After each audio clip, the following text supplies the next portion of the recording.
Você já viu uma oportunidade e pensou: isso é bom demais para ser verdade? Leia as letras miúdas. Descubra mais sobre ela, esperando ansiosamente para ver se você está certo. Aqui vai um conselho que eu vou te dar. Tenho certeza que você já ouviu antes. Eu também ouvi, mas aqui estou eu agora. Quando algo parece bom demais para ser verdade, é. Aqui estou eu agora. Mais 9 horas sentado nesta mesa assistindo a transmissões de segurança. Então eu vou para casa e me pergunto por que diabos eu acreditei que esta posição de segurança, super paga e aparentemente fácil, não tinha uma pegadinha. Por que eu não percebi todos os sinais de alerta entre ver a oferta online e chegar aqui? Por que eu realmente acredito que terei sorte de ter a chance de me arrepender da minha decisão depois do meu turno? Vamos voltar para mais cedo, Roger. Lá estava eu, alternando entre navegar no Reddit e folhear ofertas de emprego locais, quando uma atualização de um site de lista de empregos local revelou algo novo que chamou minha atenção. Uma posição básica de segurança. A descrição do trabalho basicamente se resumia a trancar as portas à noite, observar câmeras e ligar para a empresa se algo ruim acontecesse. E na descrição, eles disseram que pagariam R$ 60 por hora. Fiquei imediatamente cético em relação ao alto salário para um trabalho básico de segurança, especialmente considerando que a empresa não tinha quase nenhuma informação sobre isso na web. Seu pequeno site tinha fotos dos fundadores e do lado de fora de seus prédios, mas nem mesmo dizia o que eles faziam. No entanto, eu tinha as qualificações de uma aula que fiz um ano atrás, e a possibilidade de sair com R$ 500 por uma noite de trabalho parecia atraente, mesmo que pudesse ser um golpe. Imaginei que não faria mal enviar um currículo e ver o que acontecia. Recebi uma ligação de um número privado menos de 1 hora depois de enviar minha inscrição. A conversa foi estranha. A pessoa do outro lado da linha parecia não ter experiência em contratar pessoas antes, e sua voz parecia um tanto estressada e preocupada. Mais alguns sinais de alerta, mas eu ainda estava na mentalidade de pode ser legítimo, e se não for, não perdi nada. Vou tentar recriar a conversa telefônica aqui. Olá, é o Christopher, disse a voz do outro lado. Eu respondi, sim, falando, quem é? Aqui é, eu trabalho para Empresa Inc. Eu sou Daniel Edwards, chefe de RH, ex-chefe de segurança. Estou ligando porque você nos enviou uma inscrição. Daniel fez uma pausa. Esperei ansiosamente que ele continuasse, mas quando o silêncio se arrastou por um momento a mais, percebi que ele tinha terminado de falar. E a minha inscrição? Gostaríamos que você viesse para uma entrevista. Suas credenciais pareciam boas, sim. Você pode vir para o endereço em 2 horas? Fiquei surpreso. Parecia-me que ou era um golpe ou B, eles precisavam que a posição fosse preenchida rápido, talvez até hoje à noite. Se fosse o último, eu tinha certeza de que poderia convencê-los a um salário ainda maior. Então tomei minha decisão ali. Eu verificaria o endereço no Google Street View e veria se havia alguma outra informação sobre ele antes de ir para lá. E se parecesse estranho, eu simplesmente não apareceria para a entrevista. Claro, obrigado. Daniel desligou o telefone antes mesmo de eu terminar de falar. 2 horas depois, eu estava chegando a uma propriedade cercada no distrito industrial da minha cidade. Ocupada por 2 prédios, eles tinham marcações e logotipos mínimos, mas pareciam estar em boas condições e supostamente ainda pertenciam à empresa que eu estava indo lá para ver. Eu puxei meu Honda Civic 2001 pelo portão e entrei no estacionamento. Algo pareceu um pouco estranho imediatamente, embora eu não tenha percebido o que era até mais tarde. O estacionamento estava vazio, exceto por um outro carro. Saí e entrei no prédio maior de um andar de frente para o estacionamento. A porta estava destrancada. A mesa da recepcionista estava vazia, e lembro de ter notado que havia poeira nas pás do ventilador que estava ali. Não havia endereço de e-mail no correio do local de trabalho, e Daniel tinha me ligado de um número privado. Sem saber o que fazer, esperei no pequeno saguão por alguns minutos e olhei ao redor. Saí e entrei no prédio maior de um andar de frente para o estacionamento. A porta estava destrancada. A mesa da recepcionista estava vazia, e lembro de ter notado que havia poeira nas pás do ventilador que estava ali.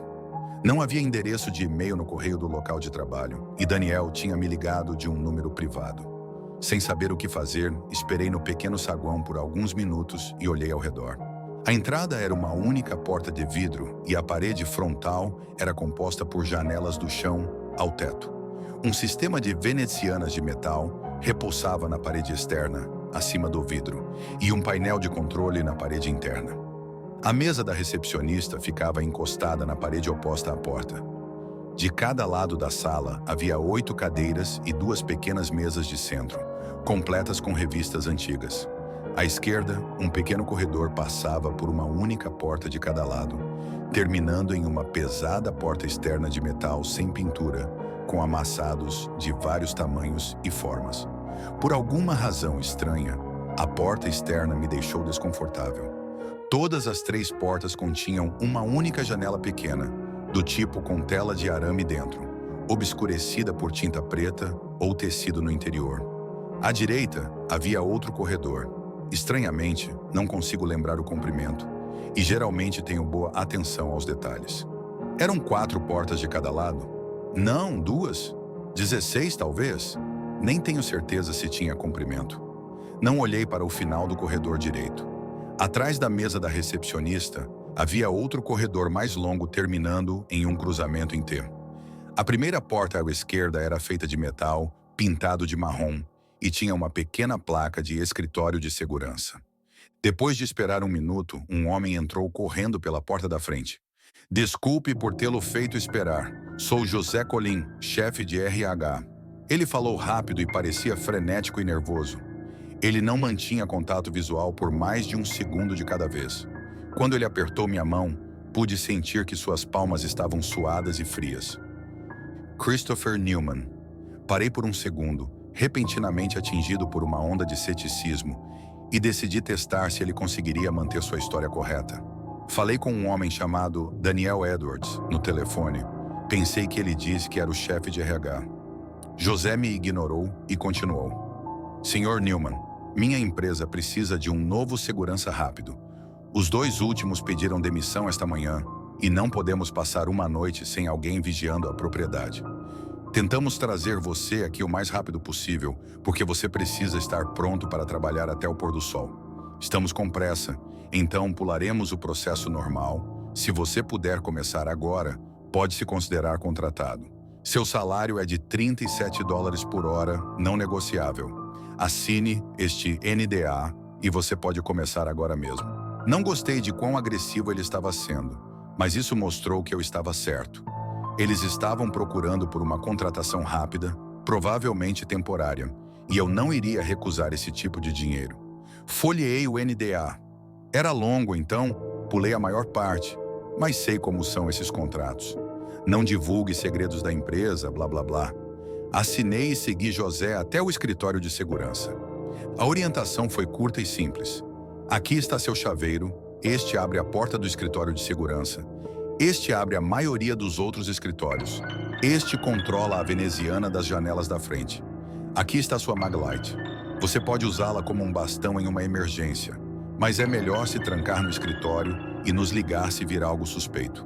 Tudo o que você precisa fazer é sentar naquele escritório e assistir às imagens das câmeras. Você não precisa patrulhar, já que não tem um parceiro para assistir às imagens quando você estiver fora. Não fornecemos uniforme. Apenas coloque seu distintivo na camisa. A porta da frente é a única que está destrancada agora. Ignore as outras portas externas e os escritórios no longo corredor. Tranque o portão da frente. É isso. Para que serve esta pasta? Perguntei apontando para uma pasta branca na mesa, com o logotipo da empresa. Leia isso durante seu turno. José pareceu desconfortável com a menção da pasta e evitou meu olhar enquanto gaguejava sua resposta. Ele não esperou para ver se eu tinha mais perguntas antes de sair apressadamente, entrando no único carro no estacionamento, além do meu, e acelerando. Assumi meu papel de segurança imediatamente. Saí e tranquei o portão, Fechei a veneziana de metal sobre o vidro da frente e tranquei a porta da frente. Então me tranquei no escritório de segurança e abri o fichário. Foi esse fichário que me levou a escrever isso. Quando o abri, esperava uma longa e chata descrição da política da empresa, envolvendo várias situações que podem acontecer fora do horário comercial, regras específicas para lidar com ladrões e vândalos, você sabe, esse tipo de coisa. Em vez disso, havia apenas uma página. O que estava naquela página me fez perceber que esse trabalho era de fato bom demais para ser verdade, e é por isso que estou genuinamente apavorado agora. Bem-vindo à Redigido Inc. Existem 10 regras da empresa que o pessoal de segurança deve seguir para garantir sua segurança e bem-estar. O longo corredor é proibido. Se você cruzar o limiar do saguão, vire-se imediatamente e volte andando. Não corra. Não olhe para o longo corredor por períodos prolongados. Se alguma câmera de segurança mostrar isso, desligue-a imediatamente. Não abra a porta no final do corredor curto.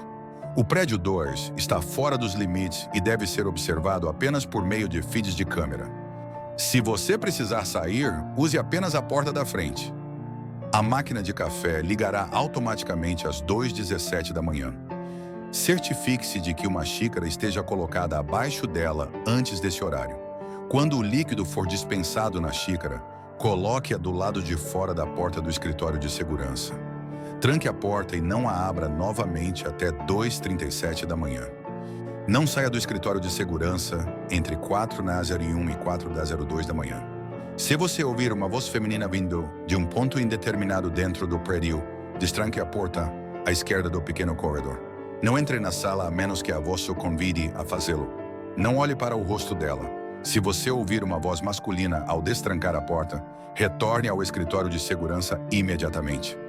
Se você sentir que está em perigo imediato, ligue para este número usando o telefone no escritório de segurança. Redigido. Não entre em contato com os serviços de emergência antes do nascer do sol.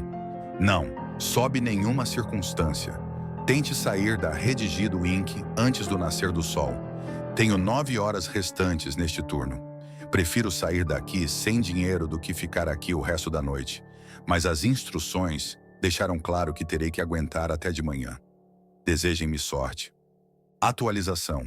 São 2h15 da manhã. Tem sido bem tranquilo até agora, e espero não azarar dizendo isso.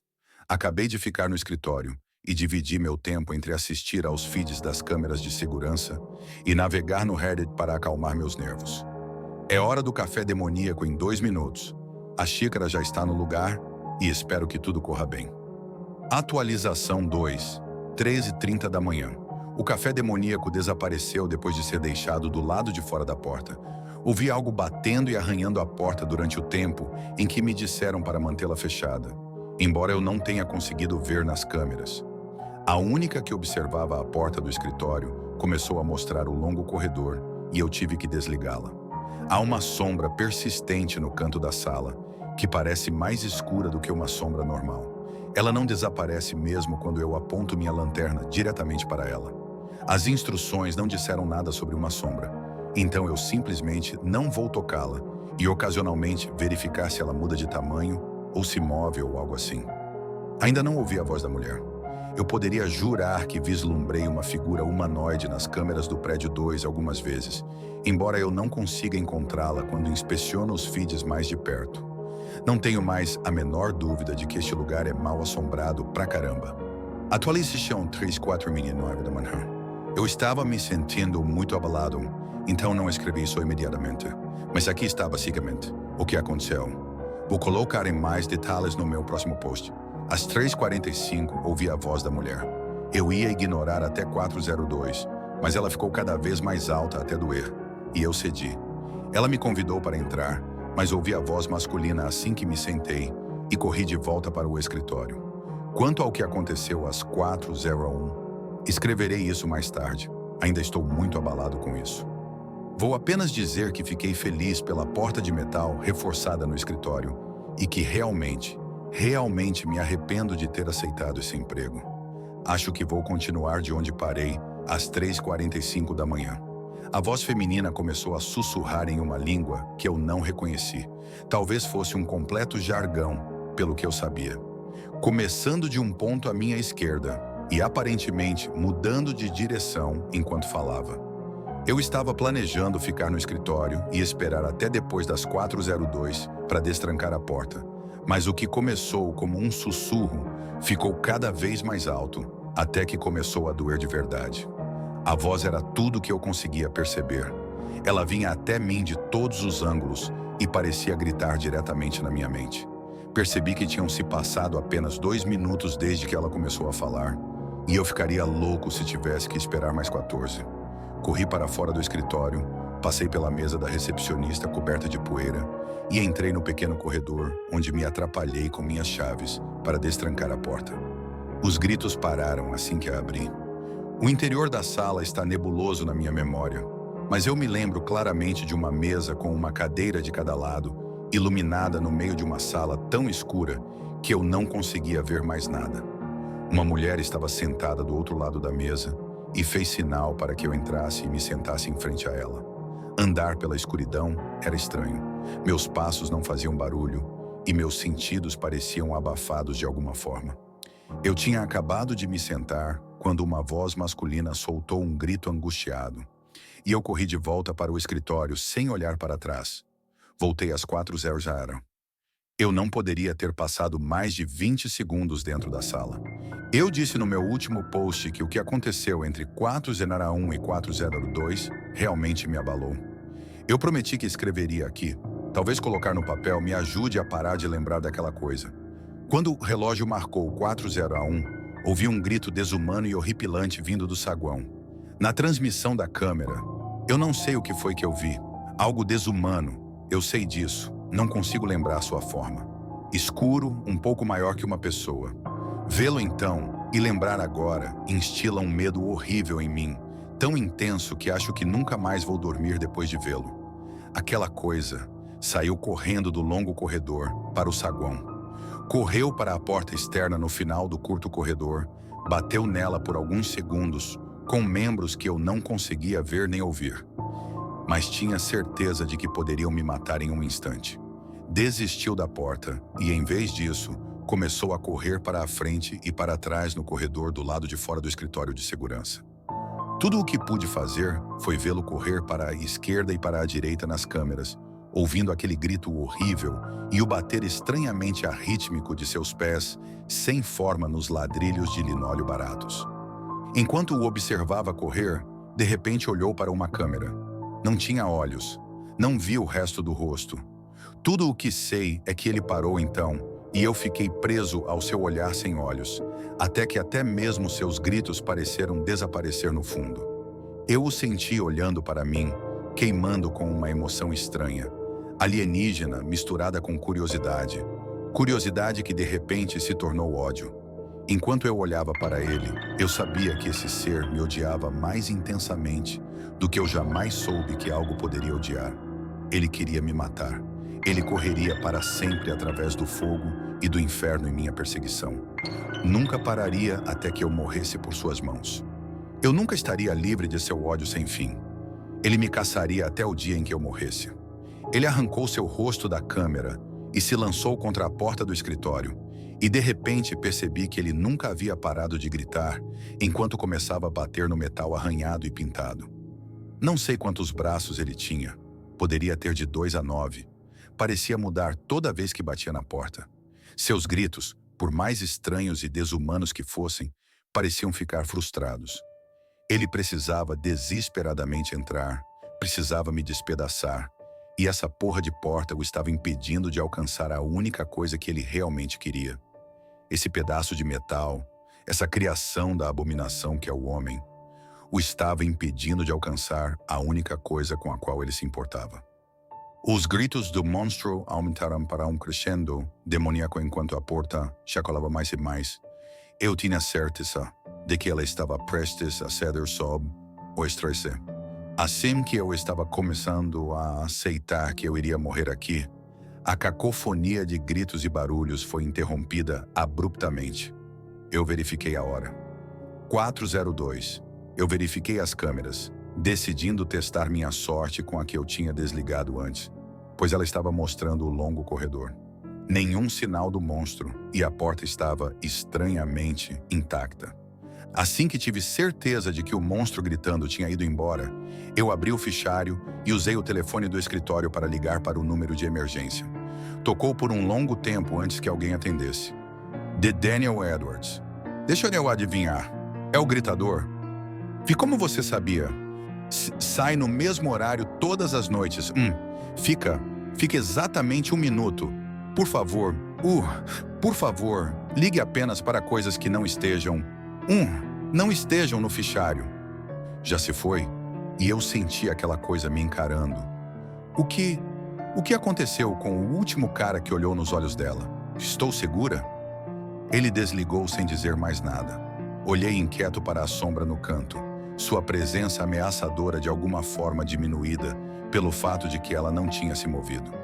Eu me resignei que minha próxima ida ao banheiro seria no lugar mais próximo que vendesse café, e a próxima vez que eu sairia do quarto seria no final do meu turno. O resto da noite foi estressante. A figura escura no prédio 2 continuou aparecendo em feeds no canto da minha visão, apenas para desaparecer assim que eu tentava olhar mais de perto. Várias vezes notei câmeras mostrando partes do prédio 2 que não estavam lá antes. Uma porta de escritório no final do corredor da minha casa se abria e fechava sozinha, em intervalos irregulares, me fazendo pular toda vez. Às 5h55, todas as câmeras ímpares mostravam o longo corredor e eu tive que desligá-las freneticamente. Eu poderia jurar que algumas delas mostravam um rosto vago e sem olhos à distância. Conforme a noite se aproximava do fim, notei que o relógio do meu telefone estava cerca de 16 minutos atrasado em relação ao da parede. Decidi esperar até que o mais lento dos dois mostrasse que era hora de ir. Não queria correr o risco de sair cedo e ser pego pelo responsável pela regra de ficar aqui até o amanhecer. Vou apenas escrever um registro simples com registro de data e hora do que aconteceu nas horas finais do meu turno, porque é mais fácil de acompanhar. 6h30. A câmera 4 mostrou um homem com minha constituição e cor de cabelo no saguão. Ele se virou para olhar e tinha meu rosto, mas algo parecia estranho nele. Pisquei e ele desapareceu. 6h57. A câmera 6, que olha para o corredor curto, mostrou a porta de metal pesada chacoalhando por cerca de 20 segundos. 7h13. A cadeira da mesa da recepcionista caiu. 7h15. A cadeira da recepcionista estava de pé. A camada de poeira sobre ela estava intocada. 7h32. A câmera 16 mostrou um corredor no prédio 2 que, com base na minha percepção do layout, estaria fora da área ocupada pelo prédio. 7h50. Notei símbolos, ou talvez caracteres em uma língua estrangeira, que pareciam desenhados na poeira da tela do computador da recepcionista. Um monitor CRT antigo, com um exterior de plástico bege. 8 zeros. Os símbolos sumiram. A sombra no canto da sala desapareceu. A luz do sol finalmente começa a deslizar pelas bordas das venezianas. Meu turno terminou às 9. Pode ter certeza de que eu queria sair daqui o mais rápido possível. No caminho do escritório para a porta, algo no longo corredor chamou minha atenção pelo canto do olho. Por mais que eu tentasse não olhar para ele, isso me forçou a virar a cabeça. No corredor, a uma longa distância, talvez 100 metros, talvez alguns passos. Distância não funciona bem ali. Havia um rosto. Não tinha olhos, apenas depressões na pele, se é que tinha pele, onde deveriam estar os olhos. E sorriu para mim com dentes humanos. Foi preciso uma enorme quantidade de força de vontade, mas consegui desviar o olhar, abrir a veneziana e a porta da frente, destrancar o portão e ir embora tão rápido que, se houvesse policiais na área, minha carteira de motorista seria retirada ali mesmo. Joguei as chaves no chão em frente à porta. Senti o olhar da coisa queimando na parte de trás da minha cabeça enquanto eu acelerava. Ficou menos intenso com a distância, mas ainda o sinto me observando agora, em casa, do outro lado da cidade. Fraco, mas não desaparecido. Não dormi, não comi. Tentei entrar em contato com a empresa, mas não consigo encontrar nada sobre eles online. O site deles desapareceu. O Google não retorna resultados e no Google Maps não há nenhuma empresa listada no endereço deles. Não há histórico deles no site de vagas de emprego. Eu até tive a visão de anotar o número de emergência na pasta, mas ligar para ele me dá uma mensagem automática dizendo que o número não está mais em serviço. Um cheque chegou pelo correio hoje mais cedo, sem endereço de retorno, e o nome no cheque, José Colim, não era o suficiente para continuar. Ele veio com uma nota. Aqui está o pagamento da noite. Tenho a sensação de que você não voltará para outro turno. Quaisquer efeitos residuais que você sentir devem desaparecer nos próximos dias. Obrigado por trabalhar na Redigido Inc., uma subsidiária da Extra Normal Containment Solutions. José Colim, líder do projeto. Não sei em que porra eu me meti. Espero não me envolver em nada disso. A Extra Normal Containment Solutions certamente parece muito com o equivalente real da SCP Foundation, e se eles forem parecidos, eu preferiria ficar longe. Eu sei de fato que não vou ignorar bandeiras vermelhas no processo de contratação como essa nunca mais. Nunca vou me inscrever para uma oferta de emprego suspeita enquanto eu viver. Está totalmente cimentado na minha mente agora. Quando algo parece bom demais para ser verdade, é.